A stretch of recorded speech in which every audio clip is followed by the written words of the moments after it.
680's Richard Southern joins us now. Richard, Hydro One shares tumbled after Premier Doug Ford struck a deal to replace the company's CEO as well as the entire board. And you're hearing that Bay Street is shocked and concerned by this move. It is, because when you think about it, it's an unprecedented situation for the investment community, Francis. A sitting government effectively forcing out the CEO and the board of directors from a public company, even though, of course, Ontario is the largest shareholder in Hydro One. I talked to Anita Anand, the professor of corporate governance at the U of T. She says this sets a dangerous precedent.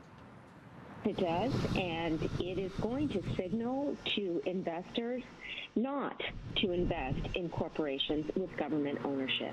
It really is a negative signal. Mayo Schmidt and the board should walk away holding their heads high that they've done the right thing. They're trying to act in the corporation's best interest, and they've been effectively pushed out by the government of the day. And this is something that should cause grave concern to shareholders and consumers alike. Then there's the matter of the compensation for the ousted CEO Mayo Schmidt. He apparently walked away from a $10 million compensation package to take just $400,000. That left the NDP energy critic scratching his head. I don't believe it, frankly. I think that something's going on in the back rooms here. I don't know whether it's stock options. I don't know whether it's future pension payments. But I don't think anyone who has a legal right to claim $10 million just abandoned it. And so I think there's more to this story than is public. End result, Francis, the stock closed at a record low, down 3.25% today.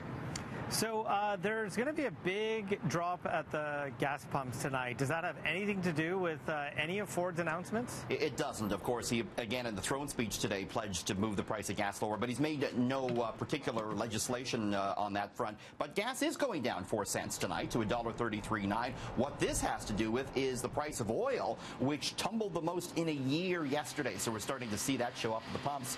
Fill up while you can. We're expecting the price to go up a penny on Saturday, Francis.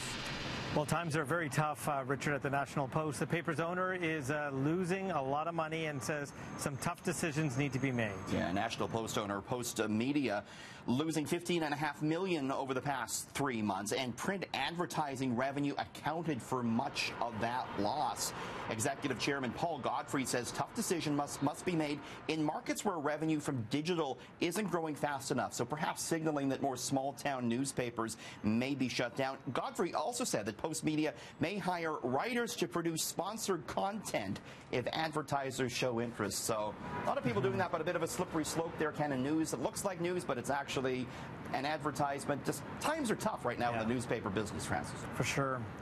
Well, if you want to immediately boost the value of your home, experts say a fresh coat of paint can do wonders, depending on what color you use. Are you channeling your inner city line there, Richard? I'll be on there with Tracy painting. You know, if you paint your door a specific color, Francis, they say it can immediately boost your house. Paint your door black. And anything they say from charcoal to jet, and your house sells for $6,200 more than the asking. Really? That's according to Zillow, the real estate site. Tuxedo-style kitchen cabinetry, bringing more than $1,500 over the asking. That's when the upper cabinets are light-colored and the lower cabinets are navy or black. Paint your walls pennywinkle, and your house brings in $28,000 more. I don't even know what color pennywinkle is. I had to Google it. It's blue or violet, apparently. And make the bathrooms blue. Houses that have blue bathrooms sell for $5,400 above the asking. So get your paintbrush out when you get home, Francis. So blue seems to be a common theme here. Blue's in, apparently, right now. There you go. McDonald's Canada says it will start buying sustainable beef.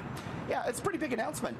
Chain to buy sustainable beef to use in its Angus line of burgers here in Canada. So that means ensuring that the animals have adequate feed and access to drinking water, and that they endure minimal stress and pain. Farmers and ranchers must also minimize or manage grasslands and grazing in such a way that it maintains and improves the soil health and protects the watershed. There's a big business case for this. A&W did something similar recently, and it really resulted in big sales spikes at that particular chain. McDonald's stock higher today. So I don't know if you're saying something about me personally in this next story, because it seems that there's another reason to go casual around the office and ditch the tie because it can hurt your brain. It can. I think CityNews reporters are going to be just fine these days. But research in Germany finds the business wear staple reduces blood flow to the brain by squishing the neck veins. It seems tie wearers may be pushing blood into the brain and creating an unhealthy buildup of pressure. Doctors scanned the brains of 15 young men, and after they put a tie on and made a Windsor knock, blood flow to the noggin dropped 7.5%. Now, Francis, they said the difference wasn't a serious health risk for most people, but if you were already at risk for high blood pressure, it could pose a problem. Other studies have found that wearing a tie can result in eye problems because of the pressure it creates. So we're going to be just fine, I think. Well, I'm feeling more creative without a tie. I wonder if that has something to do with it. I think we look just fine. Thank you. Oh, thank you, Richard. All right, we'll see you tomorrow. See you tomorrow. Here's Amanda.